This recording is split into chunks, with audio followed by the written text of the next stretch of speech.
Peter Hang. Thank you, Mr. Deputy Speaker. Despite his eloquence, I disagree with most of what the honourable member said, and there are two issues I wish to address at the outset.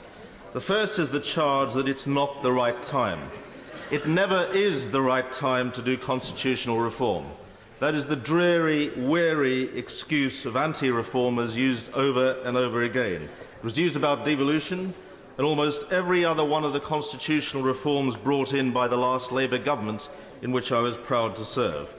What if great reformers over the years had decided that it was not the right time? What if Aneurin Bevan had said, I've got this really good idea of a national health service, but the country's broke, we're probably going to lose the next election, so it's not the right time?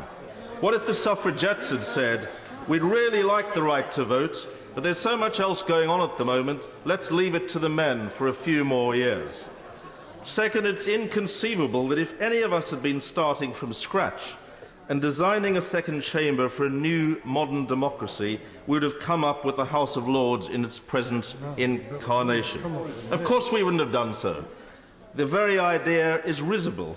The truth is the House of Lords is an anachronism, and we all know it. Yes, it performs a valuable scrutinising and revising role.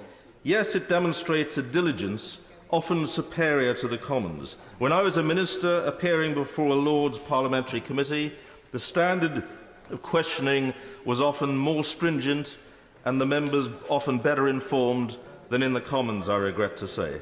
But there's absolutely no reason at all why that standard of performance could not be maintained, possibly even exceeded by a democratic second chamber with new blood and new expertise. This is not about personnel change, it's about accountability and democracy. In any case, the fact that the Lords performs a valuable role is no reason to maintain it in its current constitutional form, because it's a democratic farce, an arbitrary mixture of a majority deriving their place from patronage and a minority from titles inherited from a liaison with the royal centuries ago. It's a hangover from pre-democracy days, a constitutional dinosaur. Labour's got a proud record of demanding a democratic second chamber, going back to our first Labour leader, Keir Hardie. And if we do not take this opportunity now, through this bill, to ensure we have a democratically constituted second chamber, we will be throwing away that opportunity, if not forever, then certainly for this generation. It's a now or maybe never decision. We will try to amend it, Mr. Deputy Speaker. For instance, I'm a supporter of the reformed democratic second chamber having a secondary, not a primary mandate. That principle, enunciated very eloquently by Billy Bragg, will help address the crucial issue of the primacy of the Commons. I'm not in favour of electors having two votes, one for MPs, one for Lords. There should be just one for MPs. This House should continue to have the primary representative mandate from our constituents. Parliament should consist of MPs with legislative primacy by virtue of their primary mandate and peers discharging their important revising, scrutinising role by virtue of their democratic but secondary mandate. But that is an issue for the committee stage. For now, we have a duty to give this bill a second reading. It's a fundamental difference. Right, honourable gentleman, for giving way. Is he aware that the joint committee which looked at this draft bill did suggest that the government should have another look at forms of indirect election which do preserve the supremacy of this House while still giving a democratic legitimacy to the other place? And would he agree that to look again at some of these ideas is well worthwhile? I do, if he means by that the secondary mandate, Mr. Deputy Speaker. The last time, I remind the House, the Commons voted on a very similar proposition to the one which the Deputy Prime Minister is putting, a very similar proposition, the one put by the Right Honourable Member for Blackburn in March 2007. We voted decisively for an elected chamber, 100% elected by 337 votes to 224, and 80% by 305 votes to 267. Surely this House of Commons, with hundreds of younger MPs of a new generation, is not going to backtrack on that vote. With new MPs of a new generation, we should be increasing the majority for reform. One of our greatest parliamentarians, Robin Cook, told the House on the 4th of February 2003 that there was a real possibility of House of Lords reform becoming a parliamentary equivalent of waiting for Godot.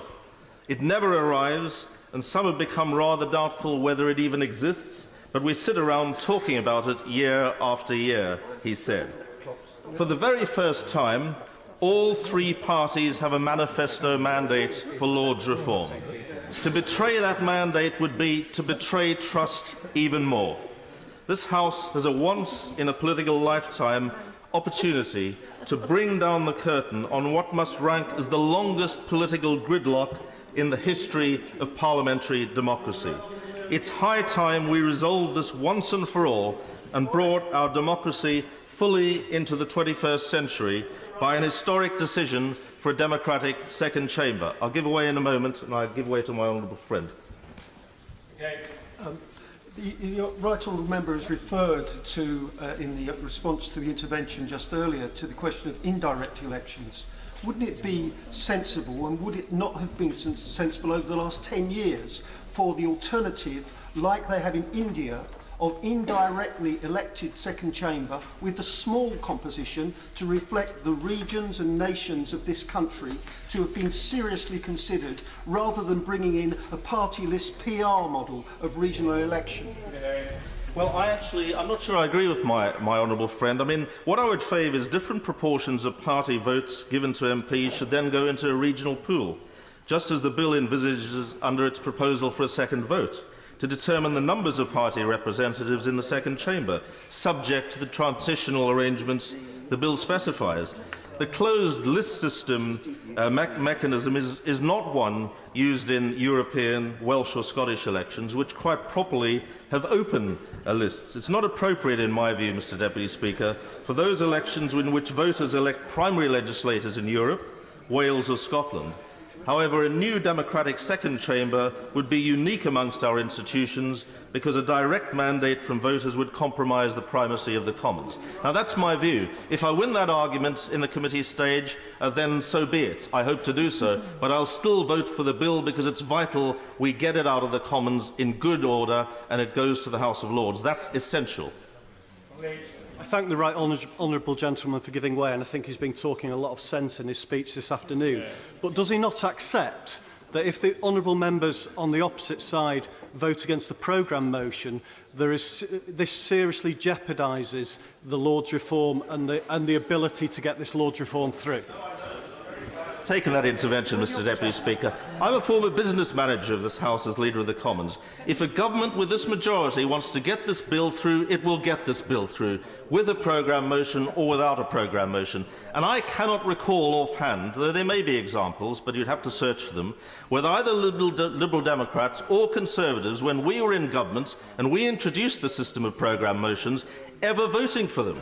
They consistently voted against our programme motions for honourable opposition reasons. And they consistently argued when I was Leader of the Commons. I remember the current Leader of the House consistently arguing against me when we introduced a new bill for programme motions. He consistently opposed them. It is the duty of the opposition to seek proper scrutiny on this bill, proper scrutiny not provided for in the programme motion, and it is not our duty to provide extra time for the right-wing bills that occupy the rest of the Queen's speech.